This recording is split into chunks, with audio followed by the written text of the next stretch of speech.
Les gars, bonsoir. Vous allez bien, j'espère. De mon côté aussi, ça va. Je voudrais continuer notre enseignement sur les finances, tout en s'inspirant du livre du grand auteur Robert Kiyosaki, qui nous a donné 9 belles leçons sur comment investir sur les finances. Et aujourd'hui, nous sommes sur le 7e enseignement qui est faire preuve de l'audacité. Il faut être audacieux pour investir. Parce qu'investir, c'est prendre des risques. Et il faut de l'audace pour pouvoir risquer. Par exemple, si vous prenez 5 millions pour investir dans un domaine donné, au premier abord, c'est de l'argent jeté. Jusqu'à ce que vous voyez les résultats. Vous commencez par voir les bénéfices de ce que vous avez investi. Ou bien jusqu'à pouvoir récupérer le capital, vous devez être sûr que c'est de l'argent jeté. Que ce soit dans les cryptos, que ce soit dans la bourse, que ce soit dans l'immobilier, c'est de l'argent jeté. Donc, il faut de l'audacité. Imagine quelqu'un qui veut construire, faire des logements pour louer. Il a un devis de 50 millions pour pouvoir exécuter ce projet. Il prend les 50 millions pour investir, c'est de l'argent. Il faut de l'audacité. Parce que ces 50 millions sont partis jusqu'à environ 20-30 ans avant de récupérer. Il faut de l'audacité pour investir. Il faut être audacieux pour investir.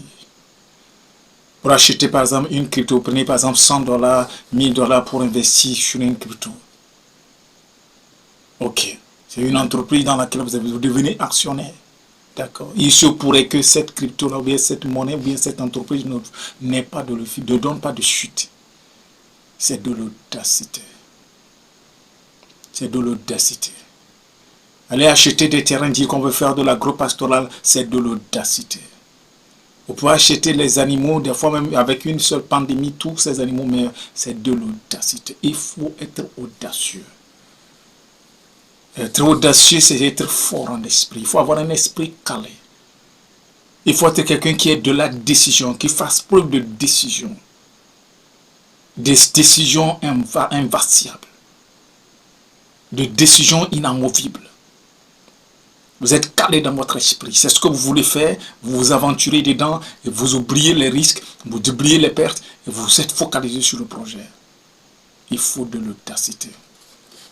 Parce que tout ce dont on ne peut pas voir le bout du tunnel au début demande de l'audacité. Parce que c'est du risque. C'est du risque.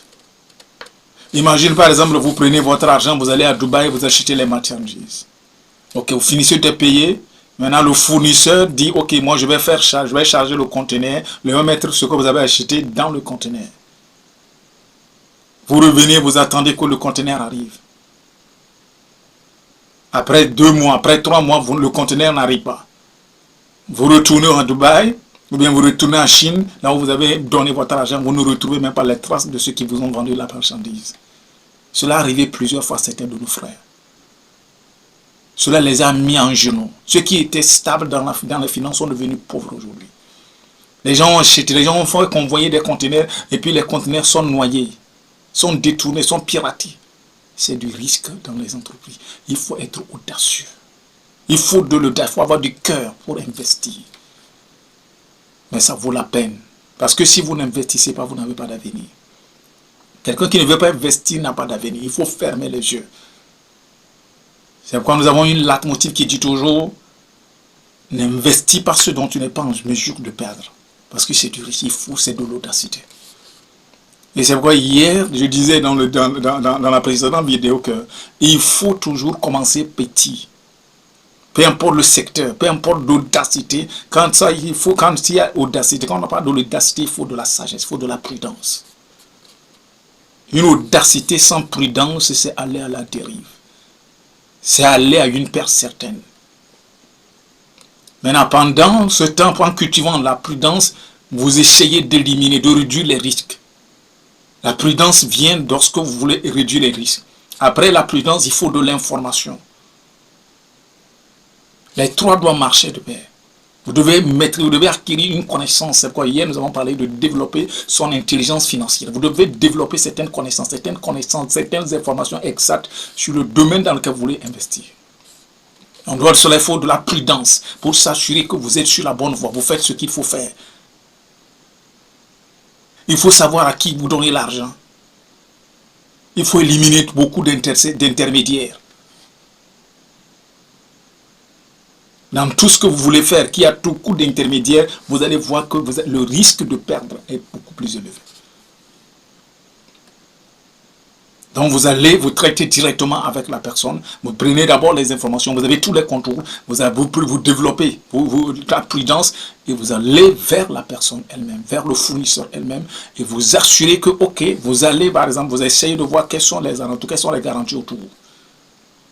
Est-ce que cette personne à qui vous voulez traiter, est-ce qu'ils ont un site web? Surtout les ventes en ligne, vous devez être sûr du site web. Quand il n'y a pas un site web, vous avez un problème, c'est 50% scam. Vous ne pouvez pas aller traiter avec des individus dont il n'y a pas de prudence. Donc vous devez utiliser ces petits paramètres-là. Vous devez utiliser votre prudence pour pouvoir investiguer, voir est-ce que cette entreprise est stable, est-ce que ce fournisseur est stable, est-ce que ce fournisseur est traçable. Donc avec le site web, on peut tracer l'entreprise facilement. Et c'est facile, c'est difficile qu'une entreprise avec un site web, avec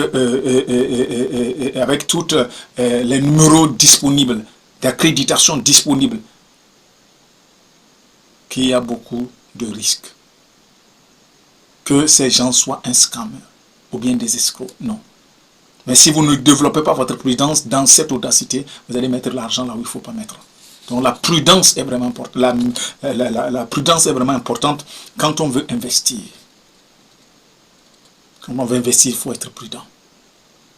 Donc c'était votre ami Daniel. Je vous aime bien. Prenez bien soin de vous.